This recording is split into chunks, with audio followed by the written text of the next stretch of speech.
এবার বিশ্ব নেতাদের সামনে ভারতের প্রধানমন্ত্রী নরেন্দ্র মোদীকে পাত্তা দিলেন না ফ্রান্সের প্রেসিডেন্ট ম্যাক্রো, যা জন্ম দিয়েছে এক নতুন বিতর্কের। এমনকি এ থেকে সৃষ্টি হচ্ছে বিশ্বব্যাপী প্রতিক্রিয়ার।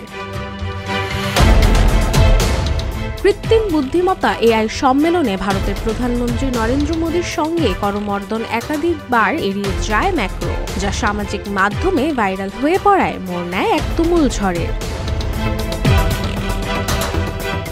ঘটনাটি ঘটে প্যারিসে একত্রিত হওয়া বিশ্ব নেতাদের মধ্যে সৌজন্যমূলক সাক্ষাৎ এবং মতবিনিময়ের সময়, যেখানে দেখা যায় ম্যাক্রো একের পর এক বিশিষ্ট ব্যক্তিদের সঙ্গে করেছিলেন করমর্দন, কিন্তু ভারত মন্ত্রী মোদী করমর্দনের জন্য হাত বাড়ালেও তাকে এড়িয়ে যান ম্যাক্রো।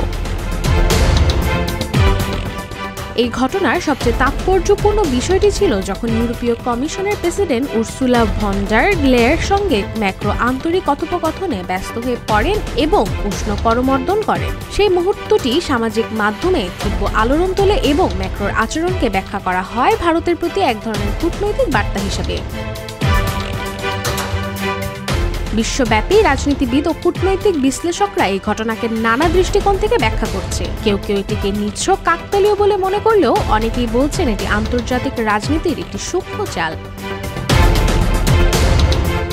তবে এখন প্রশ্ন উঠছে, এই ঘটনা ফ্রান্স ও ভারতের মধ্যে কূটনৈতিক সম্পর্কে কোনো প্রভাব ফেলবে কিনা। এই ঘটনার পরবর্তী প্রতিক্রিয়ার দিকে নজর রাখছে বিশ্বের রাজনৈতিক মহল।